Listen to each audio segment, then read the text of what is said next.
saya meminta maaf kepada timnas Indonesia U17 dan para supporter saya menyesal.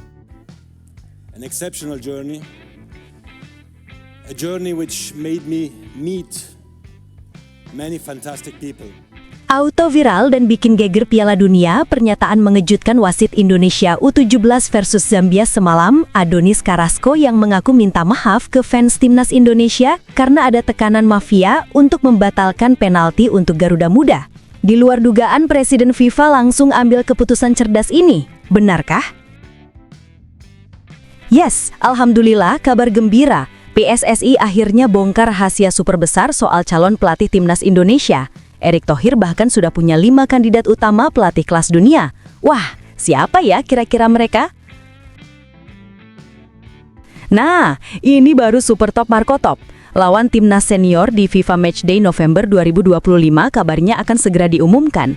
Apakah melawan tim kuat Afrika dan Eropa agar ranking timnas Indonesia langsung melesat jadi nomor 1 di Asia Tenggara kah? Yuk simak video ini sampai selesai ya guys! Sebelum dimulai pembahasan, mohon bantuannya untuk subscribe channel ini, agar tidak ketinggalan info Timnas Indonesia. Dilansir dari situs web fiksi Garuda, dikabarkan tepat hari ini, sebuah pengakuan mengejutkan datang dari wasit asal Republik Dominika Adonis Carrasco usai laga dramatis antara Timnas Indonesia U17 melawan Zambia U17 di ajang Piala Dunia U17 2025 yang digelar di Stadion Aspire Academy, Doha tadi malam. Pertandingan yang berakhir dengan skor 3-1 untuk kemenangan Zambia kini menuai badai kontroversi setelah Carrasco secara terbuka meminta maaf kepada publik Indonesia dan mengakui adanya tekanan serta suap dalam pengambilan keputusan krusial di lapangan.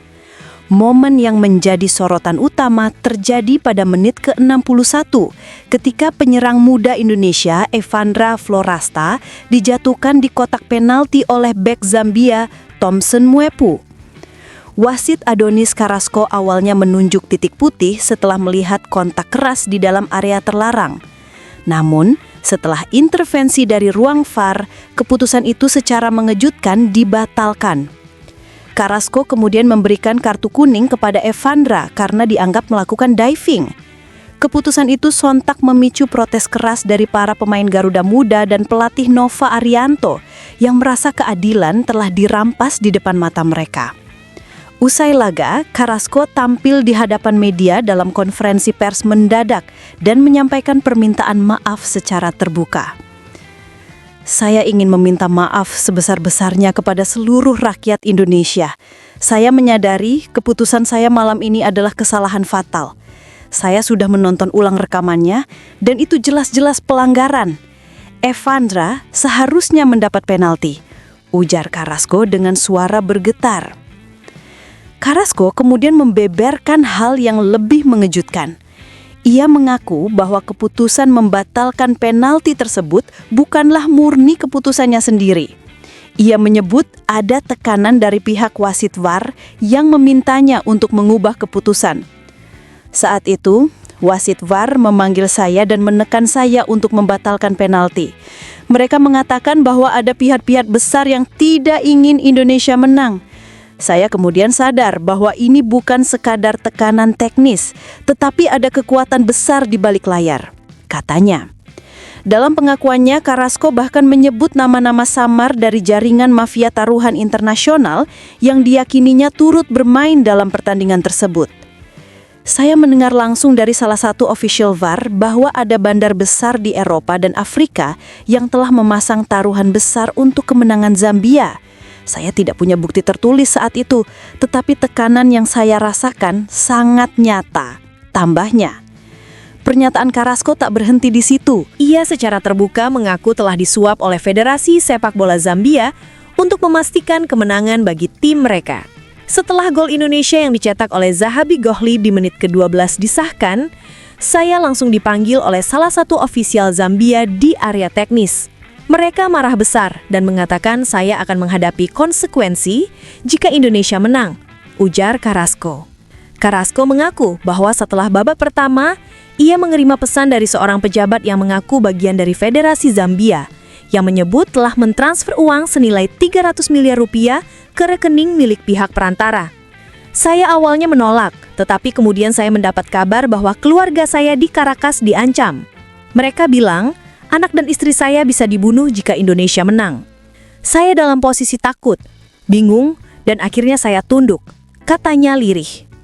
Carrasco mengatakan bahwa pengakuan ini adalah bentuk pertanggungjawabannya kepada publik sepak bola, khususnya Indonesia. Ia mengaku tidak bisa tidur setelah pertandingan berakhir karena dihantui rasa bersalah. Saya tahu apa yang saya lakukan salah. Saya menghancurkan kerja keras anak-anak muda Indonesia yang bermain dengan semangat luar biasa. Saya tahu mereka pantas mendapatkan hasil yang lebih baik, tuturnya dengan mata berkaca-kaca. Ia menegaskan bahwa laga antara Indonesia dan Zambia seharusnya diulang karena menurutnya hasil akhir telah tercemar praktik tidak sportif. Jika FIFA punya keberanian, pertandingan itu harus diulang. Saya siap bersaksi di depan siapapun bahwa laga itu sudah dikendalikan oleh pihak luar. Saya yakin jika pertandingan berjalan jujur, Indonesia bisa menang malam itu, ujarnya. Sementara itu di sisi lain Evandra, yang menjadi korban dalam insiden menit ke-61 itu, turut berbicara usai mendengar pengakuan Carrasco. Saya tidak ingin menyalahkan siapapun, tapi semua orang bisa lihat, saya dilanggar. Waktu itu saya sempat heran, kenapa tiba-tiba penalti dibatalkan. Sekarang setelah tahu alasan sebenarnya, saya hanya bisa bilang, kami ingin keadilan, ujar Evandra dalam unggahan videonya di Instagram. Kasus yang melibatkan Adonis Carrasco kini menjadi sorotan tajam publik internasional. Meski semua pengakuan ini masih perlu penyelidikan resmi, satu hal yang pasti, integritas sepak bola kembali dipertanyakan. Carrasco menutup konferensi persnya dengan kalimat yang menggema di ruang media. Saya tahu reputasi saya hancur, tapi jika kebenaran ini bisa menyelamatkan masa depan sepak bola, saya siap menanggung semuanya. Sekali lagi, maaf untuk Indonesia, maaf karena saya gagal menjadi wasit yang adil. Di saat bersamaan, Presiden FIFA Gianni Infantino akhirnya angkat bicara terkait pengakuan mengejutkan dari wasit asal Republik Dominika Adonis Carrasco yang mengaku disuap dan ditekan untuk mengatur hasil pertandingan Indonesia U17 versus Zambia U17 di ajang Piala Dunia U17 2025. Dalam pernyataan resmi yang disampaikan dari markas besar FIFA di Zurich, Infantino menyebut bahwa pihaknya akan melakukan investigasi menyeluruh dan transparan atas dugaan suap, tekanan, serta intervensi mafia judi yang diduga mempengaruhi jalannya pertandingan tersebut. Saya sudah membaca laporan dan pernyataan yang beredar di media internasional. Jika benar semua pengakuan itu, maka ini adalah aib besar bagi sepak bola dunia. FIFA tidak akan pernah menoleransi praktik suap, manipulasi skor, maupun intimidasi terhadap perangkat pertandingan, tegas Infantino dalam konferensi pers yang disiarkan secara global Rabu dini hari waktu Qatar.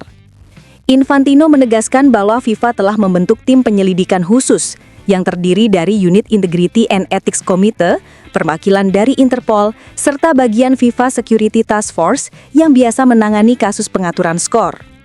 Kami akan menyelidiki semua pihak yang disebut oleh wasit Carrasco, mulai dari official VAR, Federasi Zambia, hingga pihak ketiga yang diduga berperan dalam penyuapan. Tidak ada nama besar atau institusi manapun yang akan dilindungi, semua harus transparan, kata Infantino dalam konferensi pers yang disiarkan secara global. Presiden FIFA juga menekankan bahwa semua rekaman komunikasi antara wasit utama, asisten dan ruang VAR akan diaudit ulang. Selain itu, FIFA juga meminta otoritas Qatar untuk memberikan rekaman CCTV dari seluruh area teknis dan lorong stadion yang mungkin merekam interaksi mencurigakan selama pertandingan berlangsung.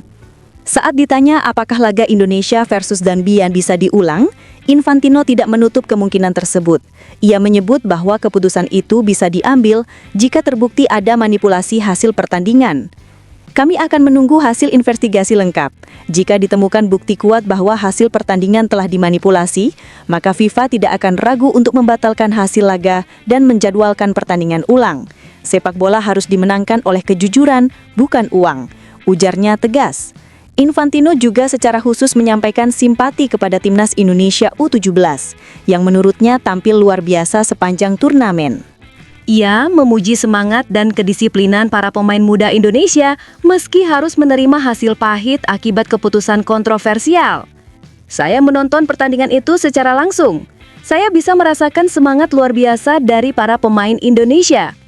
Jika mereka merasa dikhianati oleh keputusan yang tidak adil, saya ingin katakan, FIFA mendengar suara kalian, tutur Infantino. Ia juga menyebut nama Evandra Florensta, pemain yang menjadi korban pelanggaran di kotak penalti yang kemudian dibatalkan oleh Carrasco. Evandra adalah simbol dari keberanian dan sportivitas. Ia pantas mendapatkan rasa hormat dunia sepak bola. Kami akan memastikan kebenaran berpihak padanya, tambahnya. Dalam pernyataannya, Infantino menyoroti meningkatnya pengaruh mafia taruhan dan bandar ilegal dalam kompetisi sepak bola usia muda. Ia mengaku FIFA sudah lama memantau pola taruhan yang mencurigakan, terutama di pertandingan kelompok usia yang lebih mudah dipengaruhi. Kami sudah menerima sinyal dari FIFA Integrity Unit mengenai pergerakan aneh dalam taruhan online untuk laga Indonesia versus Zambia, bahkan sebelum pertandingan dimulai. Itu sebabnya kami kini menelusuri jalur uang dan transaksi elektronik lintas negara, ungkapnya. Infantino menegaskan, jika terbukti ada keterlibatan federasi manapun dalam praktik suap, FIFA siap menjatuhkan sanksi terberat, termasuk larangan bertanding internasional hingga pembekuan federasi. Infantino juga menyinggung soal ancaman yang disebutkan Carrasco dalam pengakuannya, di mana keluarga sang wasit dikabarkan mendapat intimidasi jika tidak membantu Zambia menang. Saya prihatin mendengar ancaman terhadap keluarga Carrasco. Ini menunjukkan betapa berbahayanya infiltrasi pihak-pihak kotor dalam sepak bola. FIFA tidak akan gentar menghadapi mereka. Kami bekerja sama dengan kepolisian internasional untuk mengusut tuntas jaringan ini, ucapnya. Presiden FIFA menegaskan, keselamatan Carrasco dan keluarganya kini menjadi prioritas. Menurut laporan terakhir, mereka telah dipindahkan ke lokasi aman di bawah pengawasan FIFA Security Division. Nah, tapi tunggu, benarkah kabar tersebut? Simak hasil penelusuran admin di akhir video ini ya guys. Pelatih Timnas Indonesia U17 Nova Arianto membeberkan suasana ruang ganti Garuda Muda saat turun minum di laga perdana Grup H Piala Dunia U17 2025 melawan Zambia, Selasa 4/11/2025. Dalam pertandingan yang berakhir dengan kekalahan 1-3 itu, keempat gol tercipta di babak pertama, dan skor tersebut bertahan hingga peluit panjang berbunyi. Nova mengungkapkan, suasana di ruang ganti kala itu penuh evaluasi dan motivasi. Ia menegaskan kepada para pemain agar tak gentar menghadapi permainan keras lawan. Saya sampaikan di ruang ganti, kalau kalian takut bertarung atau menguasai bola, maka kita akan terus ditekan, ujar Nova seusai laga. Arahan tersebut terbukti berdampak pada penampilan Garuda Muda di babak kedua. Menurut Nova, para pemain tampil lebih berani dan mulai mengambil inisiatif serangan ke pertahanan Zambia. Kita bisa lihat, babak kedua para pemain punya lebih banyak peluang. Mereka bermain lebih lepas dan percaya diri, tambahnya. Meski harus menelan kekalahan di laga pembuka, Nova menegaskan tidak akan melakukan banyak perubahan dalam komposisi pemain untuk laga berikutnya melawan Brazil, salah satu tim unggulan turnamen. Ia menilai stabilitas dan kepercayaan pada skuad saat ini jauh lebih penting daripada panik melakukan rotasi besar-besaran. Formasi mungkin tetap sama. Sekali lagi, Brazil adalah tim unggulan, tapi kami ingin melihat sejauh mana kemampuan kami menghadapi mereka, ujarnya di Aspire Academy Doha. Kekalahan dari Zambia menempatkan Indonesia di posisi ketiga klasmen sementara Grup H dengan selisih gol -2. Namun Nova menegaskan hasil tersebut bukan alasan untuk menurunkan semangat juang para pemainnya. Ia justru menekankan pentingnya mental baja dan keberanian menghadapi tekanan lawan. Saya katakan kepada pemain, jangan takut sebelum bertanding. Kita harus berani mencoba dan menunjukkan kemampuan terbaik, tegas pelatih berusia 44 tahun itu. Nova berharap anak asuhnya tampil lebih siap dan berani ketika berhadapan dengan Brazil. Dengan mental yang kuat dan semangat pantang menyerah, Garuda Muda diharapkan mampu memberi kejutan di laga berikutnya dan membuktikan bahwa mereka layak bersaing di panggung dunia. Siapa sangka, ucapan jujur pelatih Zambia sebelum laga ternyata menjadi kenyataan di lapangan. Timnas Indonesia U17 harus menelan kekalahan 1-3 dari Zambia dalam pertandingan Grup H Piala Dunia U17 2025. Padahal, pasukan muda Garuda sempat membuat publik bersorak setelah berhasil unggul lebih dulu.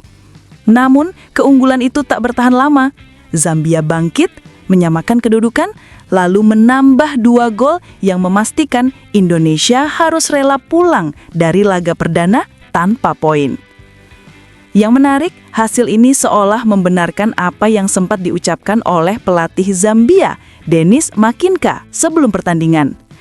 Dalam pernyataannya, Makinka dengan jujur mengakui bahwa laga melawan Indonesia akan menjadi tantangan besar bagi timnya yang berstatus debutan di ajang ini.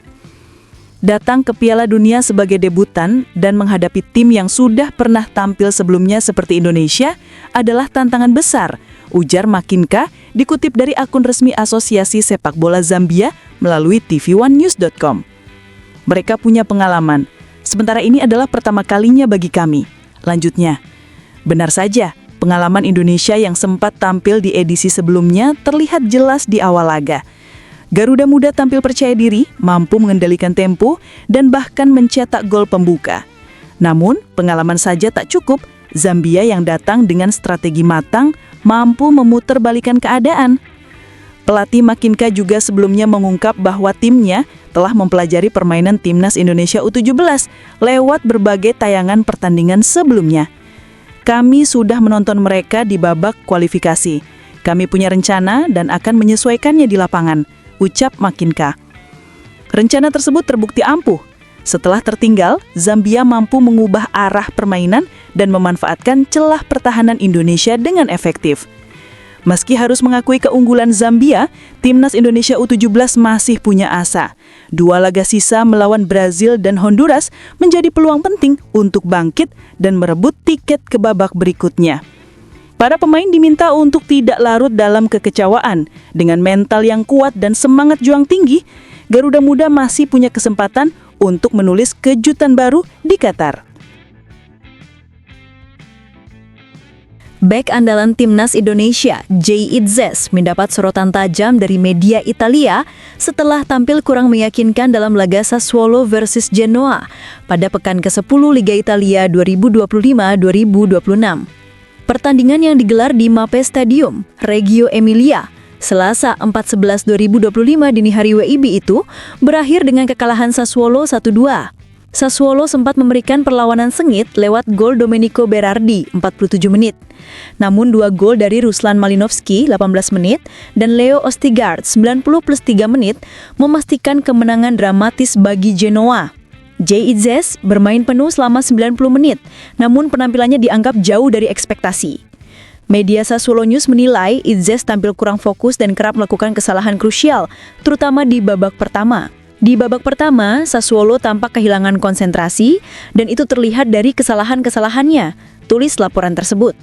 Kesalahan koordinasi dan penempatan posisi menjadi salah satu catatan utama dalam evaluasi terhadap pemain berdarah Indonesia Belanda itu.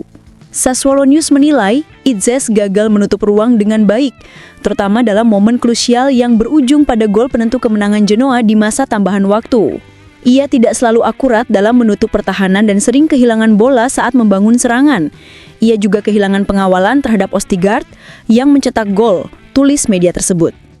Atas performa tersebut, Jay Itzes mendapat nilai 5, menjadi rating terendah di antara para pemain Sassuolo pada laga itu. Nilai tersebut mencerminkan performa yang jauh di bawah standar biasanya. Meski begitu, kritik tersebut diharapkan menjadi pelajaran berharga bagi sang bek untuk tampil lebih solid di pertandingan berikutnya. Sassuolo akan melakoni laga tandang melawan Atalanta di Gewi Stadium, Bergamo, pada Minggu 9 November 2025. Laga itu akan menjadi ajang pembuktian bagi Jay Itzes untuk bangkit dan menunjukkan kualitasnya, baik bagi klub maupun bagi publik Indonesia yang terus menaruh harapan besar padanya. Exco PSSI minta publik sabar tunggu pelatih baru Timnas Indonesia. Kami sedang cari figur terbaik. Anggota Komite Eksekutif Exco PSSI, Vivin Cahyani Sungkono, meminta seluruh pencinta sepak bola Indonesia untuk bersabar menantikan pengumuman pelatih baru Timnas Indonesia. Ia menegaskan, Proses pencarian sosok yang tepat untuk menangani skuad Garuda bukanlah perkara mudah, karena memerlukan waktu, strategi, dan pertimbangan yang matang. Seperti diketahui, kursi pelatih kepala timnas Indonesia tengah lowong usai Patrick Kluivert resmi berpisah dengan PSSI. Keputusan tersebut diambil bersama setelah Indonesia gagal menembus putaran final Piala Dunia 2026 zona Asia. Vivin menegaskan, federasi kini tidak ingin gegabah dalam mengambil keputusan. PSSI, katanya, berkomitmen untuk mencari pelatih yang benar-benar mampu membawa perubahan positif bagi masa depan sepak bola nasional. Kami meminta semua pihak untuk bersabar. Proses pemilihan pelatih senior putra ini dilakukan dengan sangat hati-hati. Kami ingin figur terbaik untuk posisi ini, ujar Vivin dalam keterangan resminya, Rabu, 5 November 2025. Ia juga menekankan bahwa mencari pelatih yang tepat bukanlah perkara sederhana. Prosesnya membutuhkan waktu, analisis mendalam, dan koordinasi lintas pihak agar timnas bisa kembali bangkit setelah kegagalan di kualifikasi Piala Dunia. Satu hal yang pasti, PSSI akan memberikan yang terbaik agar Rizky Ridho dan rekan-rekan di timnas bisa kembali bangkit. Lebih lanjut, Vivin mengingatkan bahwa membangun prestasi sepak bola nasional adalah investasi jangka panjang, bukan proses instan. Ia menilai kesuksesan tidak hanya bergantung pada biaya besar, melainkan juga pada konsistensi, strategi, dan waktu. Prestasi itu adalah investasi, bukan hanya soal dana, tapi juga soal waktu dan strategi yang tepat, ujarnya menegaskan. Sementara menunggu pelatih baru, Timnas Indonesia Senior dipastikan absen dari agenda FIFA Matchday November 2025. Waktu jeda ini justru akan dimanfaatkan untuk Timnas Indonesia U23 untuk fokus mempersiapkan diri menuju SEA Games 2025 di Thailand yang dijadwalkan berlangsung pada 9 hingga 20 Desember 2025. Untuk cabang olahraga sepak bola putra, turnamen akan digelar lebih awal, yakni 3 hingga 18 Desember 2025 di 3 kota tuan rumah, yakni Bangkok, Chiang Mai, dan Songkhla Chiti. Langkah PSSI yang hati-hati ini menjadi sinyal bahwa federasi ingin memastikan pelatih baru bukan sekadar nama besar, tetapi sosok yang benar-benar mampu membawa timnas Indonesia ke level lebih tinggi, baik dalam prestasi, mentalitas, maupun arah pembinaan jangka panjang. Menjelang bergulirnya FIFA Matchday November 2025, Timnas U22 Indonesia masih belum mengetahui siapa lawan yang akan mereka hadapi. Hingga kini, PSSI belum juga memenuhi janjinya untuk mengisi agenda uji coba bagi skuad muda asuhan Indra Syafri tersebut. Padahal, laga uji coba sangat penting bagi Doni Tri Pamungkas DKK yang tengah bersiap menuju SEA Games 2025 di Thailand pada Desember mendatang. Apalagi, PSSI telah menargetkan medali emas, sebuah capaian yang pernah diraih Timnas Indonesia U22 pada edisi 2023 lalu. Seiring terhentinya langkah Timnas senior di kualifikasi Piala Dunia 2026 dan pemecatan Patrick Kluivert, kini sorotan beralih penuh kepada tim muda Garuda Muda. Timnas senior dipastikan tidak akan berlaga pada FIFA Matchday November setelah PSSI memutuskan untuk tidak menjadwalkan pertandingan uji coba untuk mereka. Sebagai gantinya, federasi yang dipimpin Erick Thohir mengalihkan fokus ke Timnas U22 agar tetap bisa menjaga peringkat Indonesia di ranking FIFA. Namun, hingga kini belum ada konfirmasi soal lawan yang akan dihadapi dalam periode FIFA Matchday yang dimulai Senin 10 November 2025. Kurang dari sepekan lagi. Kendati demikian, agar laga tersebut diakui secara resmi oleh FIFA dan berdampak pada perolehan poin, PSSI harus memastikan lawan yang diundang mengirim timnas senior. Jika tidak, pertandingan tersebut hanya akan berstatus uji coba biasa tanpa efek terhadap ranking. Anggota Exco PSSI Vivin Cahyani menegaskan bahwa saat ini, seluruh energi federasi difokuskan untuk membantu Timnas U22 meraih hasil terbaik di SEA Games. Saat ini, fokus dan energi kami terculah penuh untuk mendukung Timnas U23 di SEA Games. Kami memberikan dukungan penuh kepada Coach Indra Syafri dan para pemain. Kami percaya Coach Indra mampu membawa prestasi terbaik di ajang regional ini. Tambahnya, situasi ini menjadi ujian bagi Erick Thohir sebagai Ketua Umum PSSI. Setelah kegagalan di level senior, publik berharap federasi bisa bergerak cepat dan tegas menata ulang arah tim nasional. Namun, lambannya penentuan lawan uji coba membuat banyak pihak menilai PSSI mulai kehilangan semangat membangun timnas senior. Kini, timnas U22 seolah cosplay menjadi timnas senior, mengemban tanggung jawab besar menjaga nama baik Indonesia di pentas internasional. Dengan waktu yang semakin sempit, publik menanti langkah konkret dari PSSI. Apakah mampu menemukan lawan yang layak untuk uji coba? Atau justru kembali menyia-nyiakan momentum penting dalam kalender sepak bola dunia? Setelah ditelusuri oleh admin, berita pertama tadi hanya karangan ya guys. Tujuannya untuk edukasi penonton, karena mulai marak berita karangan yang menyebar di YouTube. Penulis juga sudah memperingatkan agar hati-hati sebelum menyebarkan video ke orang lain.